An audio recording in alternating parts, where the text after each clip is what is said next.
7 نصائح ذهبية لتقوية الذاكرة. وهذا السؤال يتكرر كثيرا عن سر الذاكرة الفولاذية.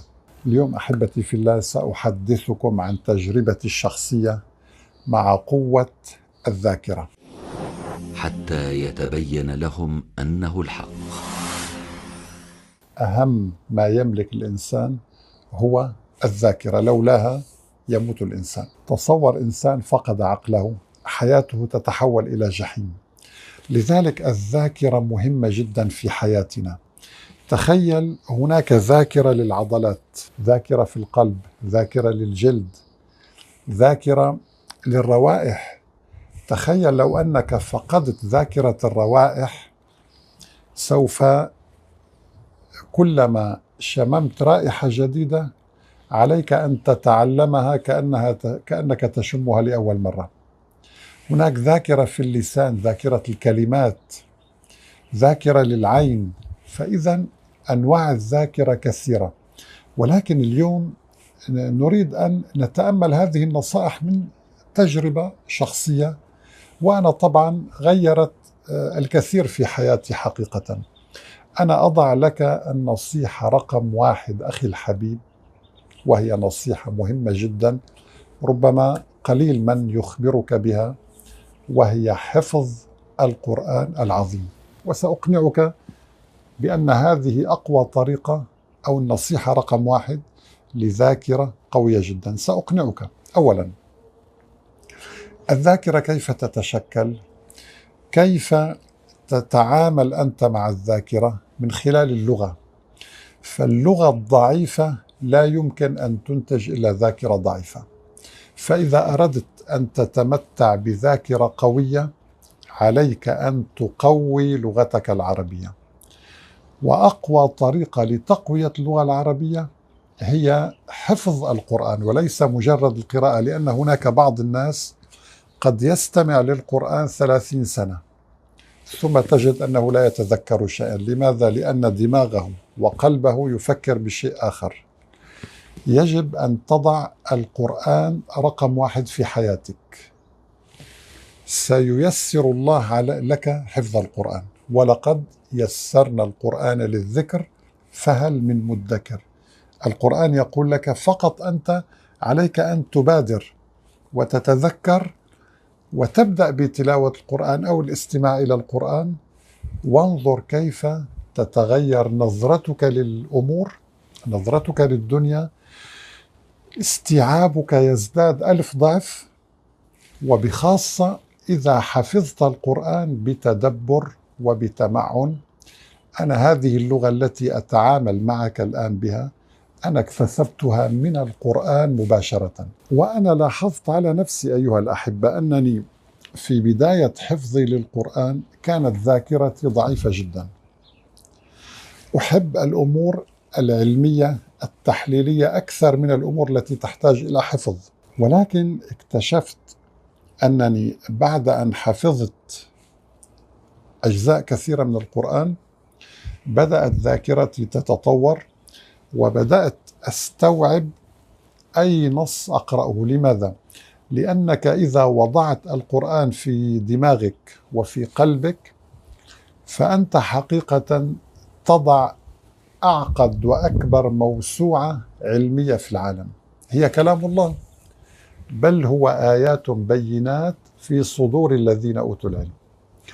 ثم انظر معي أخي الحبيب، القرآن هنا فيه آية يقول فيها الله تعالى: إنا نحن نزلنا الذكر وإنا له لحافظون. لماذا سمى القرآن بالذكر؟ هو يقصد القرآن الذي بين أيدينا. لماذا سماه الذكر؟ أي أن الله سيحفظه في الذاكرة عن طريق التذكر، يحفظه في الصدور في القلوب، ودماغك يعود ويتذكر ويسترجع المعلومات. وهذه أقوى طريقة في حفظ أي كتاب، أن يحفظ ليس بين السطور وليس بين الأوراق، بل يحفظ في القلوب. ولذلك يستحيل على إنسان اليوم أو عبر 1400 سنة أن يحرف أو يزور القرآن أو يزيد كلمة أو ينقص كلمة من هذا الكتاب العظيم. النصيحة الثانية أخي الحبيب، هناك آيات يجب أن تكثر من تكرارها.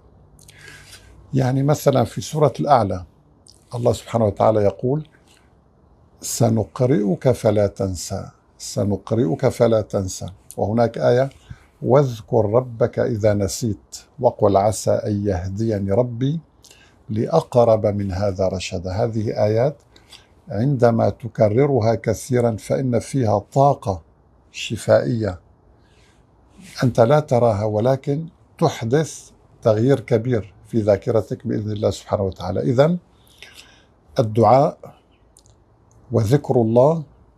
ومن الأدعية المهمة التي أنا أختارها لك: اللهم لا سهل إلا ما جعلته سهلا، فإنك تجعل الحزن إذا شئت سهلا. هذا الدعاء يسهل عليك التذكر.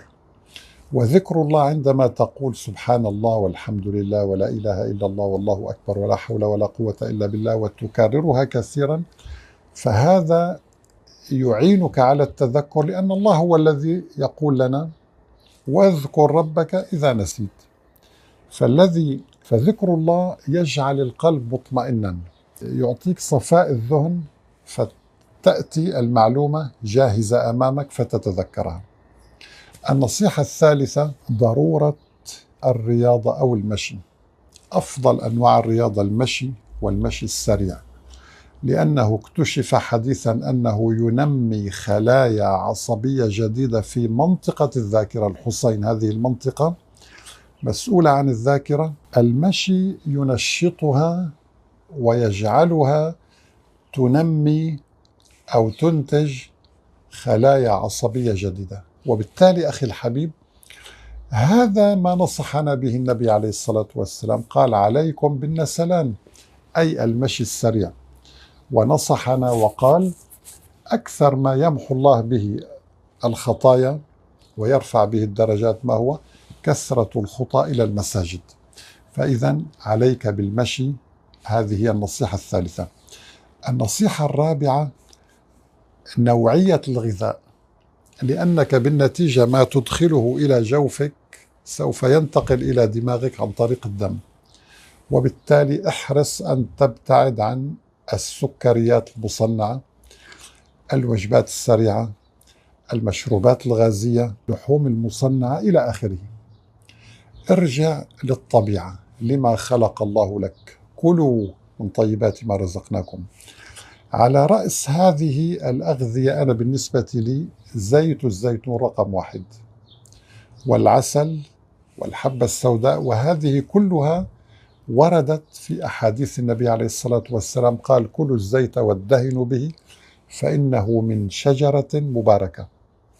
وأخبرنا أيضا عن العسل، قال سبحانه وتعالى: فيه شفاء للناس. والنبي عليه الصلاة والسلام قال: عليكم بالشفاءين العسل والقرآن. وكذلك في الحبة السوداء شفاء من كل داء. فهذه الأغذية يجب أن تتوفر في بيتك، بالإضافة للتمر. هذا الغذاء، التمر، هو شجرة مباركة أيضا. لذلك نوع الغذاء مهم جدا، لأنه يصحح ما يسمى ميكروبيوم الأمعاء، ويجعل في أمعائك تنوع من هذه البكتيريا النافعة التي يسميها العلماء الدماغ الثاني. فالذاكرة تبدأ من معدتك حقيقة. فإذا أردت ذاكرة قوية لا تدخل لجوفك إلا الشيء الطبيعي والمدروس. النصيحة الخامسة: النوم المريح، لأن دماغك يبقى في حالة عمل أثناء النوم.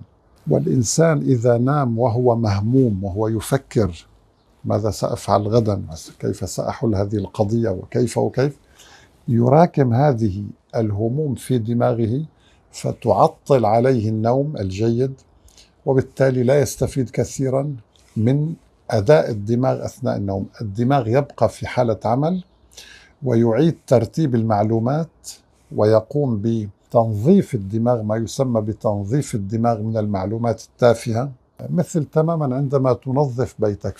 فالدماغ أثناء النوم يبقى في حالة عمل. فاحرص أن تتخلص من همومك قبل النوم لكي تحظى بنوم جيد، والنوم الجيد يؤدي لنمو خلايا عصبية جديدة وتساعد دماغك على تنظيم الذكريات ليسهل استرجاعها بسهولة إن شاء الله. النصيحة السادسة أنا أسميه الخشوع، علميا يسمى التركيز، قوة التركيز، ولكن أنا أفضل أن ألجأ للقرآن لأنه هو الذي يعلمنا كل شيء. فيه ونزلنا عليك الكتاب تبيانا لكل شيء، كل شيء موجود في القرآن أيها الأحبة. هذه تجربتي أنا مع القرآن. فأنت عندما تركز على قضية ما فهذا أهم عنصر يساعدك على قوة الذاكرة لتسترجع هذه المعلومة بالذات. طبعا الخشوع، ما هو الخشوع أيها الأحبة؟ هو أن تفصل دماغك عن هموم ومشاكل البيئة المحيطة بك وتركز في الصلاة، تركز في معلومة معينة، تركز في تدبر آية.